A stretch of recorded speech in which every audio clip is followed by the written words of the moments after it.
It started like every other routine stop, except it wasn't.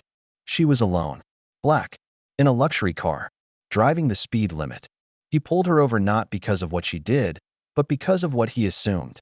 But when he read her license and realized who she was, everything changed.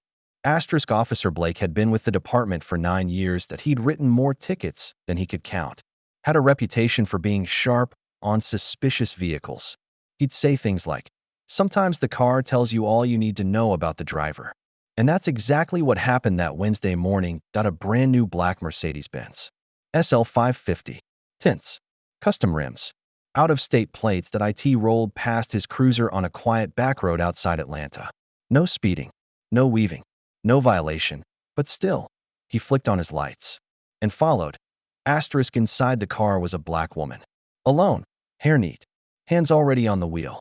Calm, controlled. As Officer Blake approached, his hand rested near his holster. He didn't ask himself why he was nervous, that he just was. License and registration. She handed them over without a word. That he glanced at the license. Judith Elaine Parker. He paused. "You some kind of lawyer or something?" "I am." "Something like that." "Where you headed?" "To a hearing." He raised an eyebrow. Walked back to the cruiser. As he typed her name into the system, something popped up that made his stomach drop. Judge Judith Elaine Parker, appointed to the state Supreme Court. Former civil rights attorney. Graduate of Harvard Law. Noted for judicial rulings on racial profiling and police reform.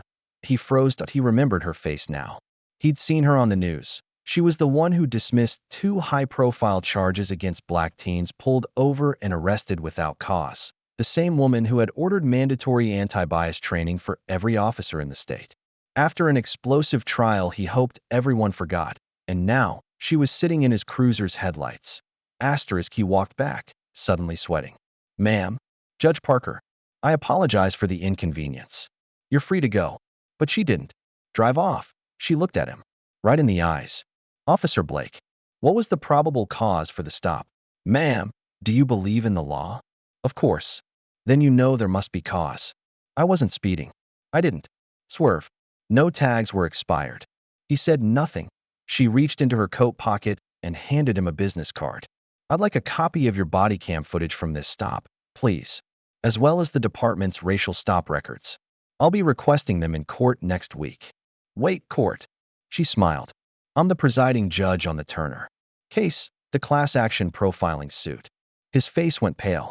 "Have a good day, officer." She pulled away, slowly. Later that week, Officer Blake received a formal subpoena, not only for his body cam footage, but for every stop he made.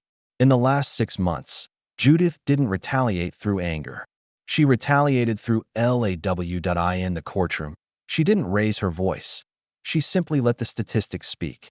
82% of his stops involved black or brown drivers. Only 9% resulted in citations. 0 complaints filed. Until now, but this time, the stop was recorded. The driver was a sitting Supreme Court judge. There was no spinning it. The ruling? Officer Blake was placed under internal review.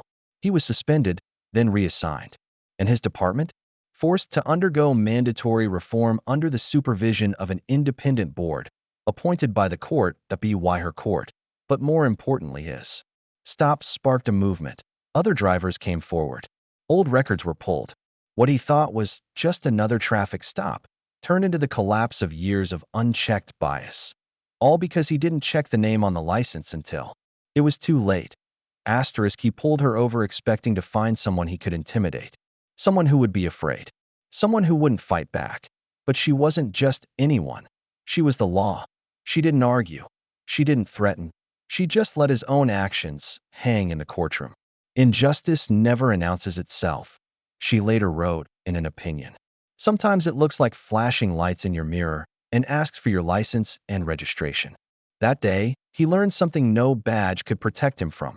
Prejudice can cost you your job, especially when you aim it at justice itself.